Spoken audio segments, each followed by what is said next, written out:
Les années SIDA, Frédéric et Valentine. Premier jour, janvier 1985.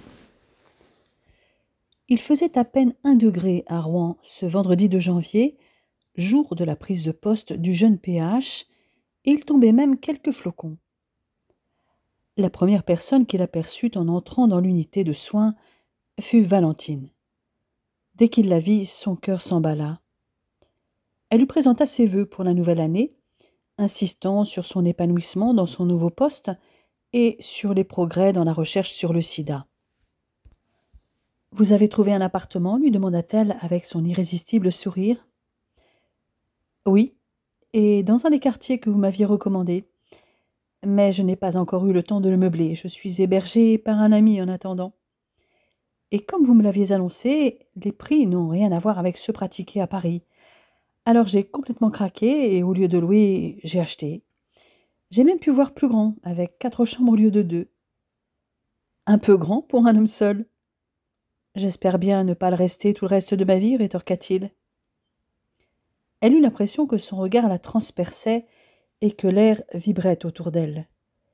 Ils allèrent ensemble jusqu'à la salle de pause, où Frédéric devait retrouver madame Morisseau pour se présenter officiellement à toute l'équipe présente. Il avait été beaucoup question de lui depuis sa visite de décembre. Et selon les 2 aides-soignantes et Bénédicte qui étaient présentes ce jour-là, le nouveau PH était vraiment canonissime, et les jeunes femmes célibataires s'étaient déjà fait un film. Valentine s'était contentée de sourire lorsque ses collègues en parlaient. Qu'il soit beau, c'était une chose. Il fallait aussi qu'il soit sympathique et surtout compétent. Elle était déjà convaincue qu'il cumulait les 3. Frédéric relata de nouveau son parcours, comme il l'avait fait en décembre. « Comme je l'ai toujours fait dans mes services précédents, je vous demanderai de me tutoyer et de m'appeler par mon prénom, Frédéric. Et je ferai de même, sauf si cela vous gêne. Dans ce cas, faites-le moi savoir. »« Si vous permettez, docteur Hacheret, je vous vouvoierai et je préfère aussi être vouvoyée, dit la surveillante. »« Pas de problème, madame Morisseau. » Après avoir pris un café, chacun repartit à son poste. Dans son secteur, Valentine avait un patient atteint de sida en phase terminale, se manifestant par une maladie ulcérante du côlon liée à une infection ACMV, avec des douleurs abdominales et un antécédent récent d'hémorragie gastro-intestinale. À cela s'ajoutait une polynévrite liée elle aussi au CMV.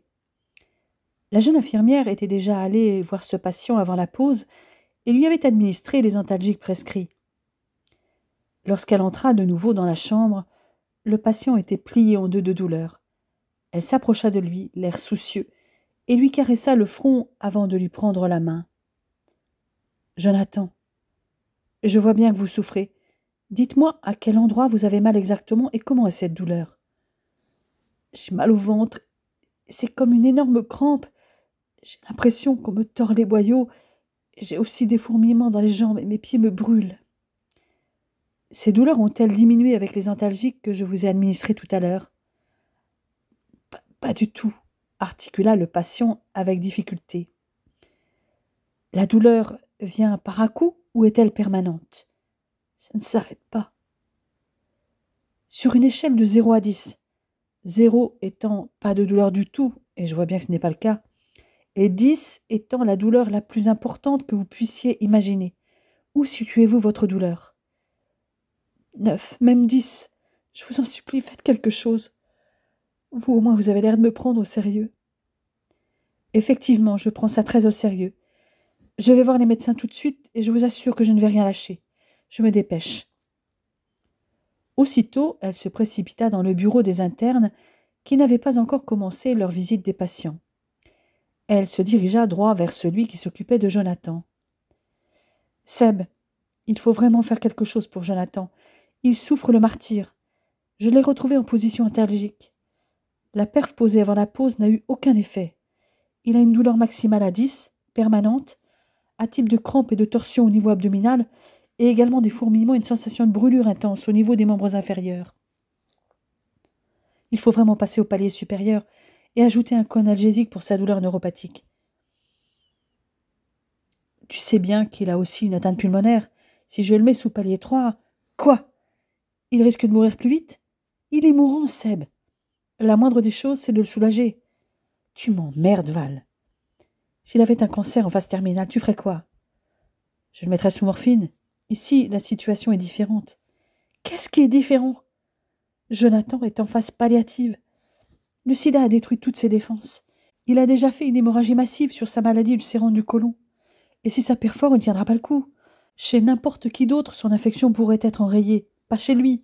Il est cachectique et il ne survivra pas à une autre hémorragie. C'est une question de jours, au mieux 2 à 3 semaines. À ton avis, qu'est-ce qui compte le plus pour lui? Gagner quelques jours en souffrant le martyre, ou mourir demain, sans douleur, ou en tout cas beaucoup moins?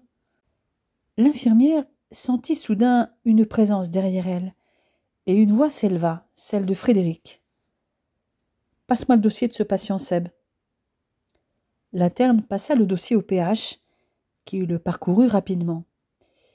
Il le déposa sur le bureau, tourna les talons et se dirigea vers la chambre du patient. Dans les 5 minutes, il était de retour et rédigea sa prescription. Valentine l'observait, silencieuse. Il releva enfin la tête et se tourna vers l'interne. « C'est intolérable de laisser ce patient souffrir ainsi. Il faut arrêter avec tous ces mythes sur la morphine, surtout en fin de vie. Nous allons aborder ce problème de prise en charge de la douleur ensemble, mais aussi avec ton collègue et les externes, sans tarder. » Son ton était presque glacial. L'interne baissa la tête. Frédéric se tourna alors vers Valentine et lui confia la fiche de prescription du patient, avant d'ajouter d'un ton adouci « À toi de jouer ». La jeune femme s'empressa de saisir la fiche et le frôlement de la main du PH la fit frémir, ce qu'il ne manqua pas de remarquer. Elle se précipita dans la salle de soins pour préparer la seringue autopousseuse de morphine, la seringue d'antispasmodique et l'antiépileptique à visée coanalgésique, sans se rendre compte que le médecin la regardait faire à distance. Elle faillit d'ailleurs le percuter lorsqu'elle sortit de la salle de soins pour se rendre dans la chambre de Jonathan. À son entrée, le patient était toujours en position antalgique. Il l'accueillit cependant avec un faible sourire reconnaissant. « Merci, lui dit-il d'une voix éteinte. Grâce à vous, le médecin qui est venu me voir a pris ma douleur en considération. Disons qu'il m'a pris moi en considération. Pas que la douleur. Je ne l'avais jamais vue. Normal, Jonathan.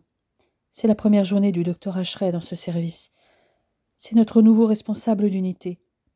Je crois que nous sommes bien tombés. » Elle installa la seringue autopousseuse de morphine, installa le flacon contenant le coanalgésique dilué, brancha la tubulure sur la rampe de perfusion, puis injecta lentement l'antispasmodique. Tout en réalisant tous ces gestes, elle demanda au patient de se concentrer sur sa respiration et de visualiser des images positives. Elle resta auprès de lui, le guidant de la voix, jusqu'à ce qu'il maîtrise l'exercice respiratoire et de visualisation positive. Petit à petit, le patient se détendit légèrement. Il souffrait encore, mais la douleur semblait diminuer. « Je vais vous laisser vous reposer. Pensez à vous concentrer sur votre respiration. Je reviens d'ici une 20aine de minutes. » Après s'être occupée d'autres patients, Valentine revint comme promis dans la chambre de Jonathan. Il semblait s'être légèrement assoupi, mais ouvrit les yeux lorsque l'infirmière s'approcha de son lit. « Comment vous sentez-vous » lui demanda-t-elle. « Un peu mieux. La douleur au niveau du ventre est supportable. Je ressens toujours les fourmillements. » « C'est normal. L'effet du médicament qui est administré pour cette douleur d'origine neurologique est un peu plus long à obtenir. À combien évaluez-vous la douleur entre 0 et 10 ? Je dirais 5. C'est déjà un peu mieux, même si la douleur est toujours là. » L'infirmière lui prit la main et l'accompagna dans la respiration, lui demandant de se focaliser sur des moments agréables de sa vie. Progressivement, les traits du visage du patient se détendirent. « Vous êtes là aussi demain ?» demanda Jonathan. « Oui. »« Tant mieux. »« Vous n'avez pas peur de l'attraper en me touchant ?»« Attraper quoi ?»« Ben, le sida. » Elle ne put s'empêcher de rire. Il est vrai que cette maladie faisait peur à la plupart des gens. On entendait tout et n'importe quoi sur la maladie. Et même le personnel soignant censé apporter du soutien aux patients avaient tendance à paniquer, osant à peine toucher les malades par crainte que le virus ne leur saute au visage. Le virus ne se transmet que par le sang et les relations sexuelles, également par transmission fœto-maternelle. Donc, je ne cours aucun risque avec vous en vous tenant la main ou en caressant votre joue, répondit-elle en joignant le geste à la parole. Le docteur que j'ai vu tout à l'heure, lui aussi, m'a pris la main. Il est comme moi. Il connaît bien votre maladie. C'est vrai que beaucoup de personnes, soignants inclus, ont peur, mais juste par ignorance. Quelqu'un frappa à la porte et entra, interrompant Valentine dans l'échange. C'était Frédéric. Le patient n'avait pas vu le médecin et poursuivit. Ma mère vient me voir tous les jours, mais elle n'ose pas non plus me toucher. Elle vient aujourd'hui? Oui, vers 14 heures. Je passerai la voir, nous en parlerons ensemble. Le docteur est là, je vous laisse avec lui. Je repasserai plus tard. Et pensez à vous concentrer sur votre respiration quand vous sentez qu'une douleur revient, et surtout sonnez. Elle lâcha la main du patient et sortit de la chambre en gratifiant le médecin d'un sourire reconnaissant au passage. Il avait laissé finir sa conversation en la contemplant. Jolie comme un cœur, empathique et pleine de compassion, elle a vraiment tout pour elle. En fin de matinée, il profita d'un moment où elle était seule dans le bureau infirmier pour en savoir plus sur elle. Tu as un don avec les patients, tu sais les écouter, et je te soupçonne d'utiliser les techniques de relaxation pour les aider. Gagné, docteur Ashray, vous êtes très observateur. Je suis passionnée par ce métier, ça t'étonne? Absolument pas. L'aspect relationnel du métier a beaucoup joué dans mon choix professionnel. Et en gastro-entérologie, j'ai souvent eu affaire à des patients en phase terminale de cancer. L'accompagnement des patients en fin de vie est quelque chose d'important pour moi. En médecine, on ne gagne pas à tous les coups. Je suis de très près les travaux de Michel Salamagne, ainsi que les travaux du groupe d'experts présidé par Geneviève Larocque. Son rapport sur les soins palliatifs ne devrait pas tarder à sortir. Tu es étonnante, Valentine Tuillier. Toi aussi, Frédéric Ashray. Merci pour ton soutien dans le cas de Jonathan. De rien. Je ne crois pas que la douleur est rédemptrice comme certains le pensent. La douleur n'est qu'un symptôme, désagréable qui plus est. Quand nous avons les moyens de la combattre, autant les utiliser. Comme promis, vers 14 heures, Valentine vint dans la chambre de Jonathan afin de rencontrer sa mère. Elle ne partit finalement qu'à 15 heures, après lui avoir expliqué qu'elle pouvait toucher son fils, l'embrasser, le prendre dans ses bras. Elle-même tint la main de son patient tout le long de l'entretien. La jeune infirmière avait également remis une plaquette de l'association AIDS, créée en décembre de l'année précédente, dont elle était membre.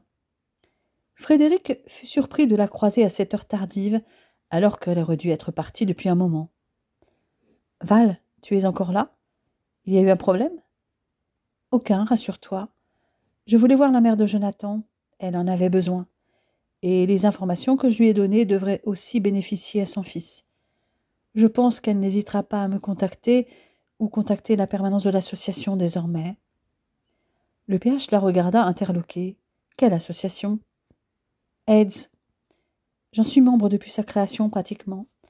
Nous ne sommes pas encore très nombreux sûrement, mais un comité va se structurer. Ça avance tout doucement. Donc, je fais ce que je sais faire, de l'information en faveur de la prévention et du soutien aux patients et à leur entourage. Je ne peux décemment pas rester les bras croisés. »«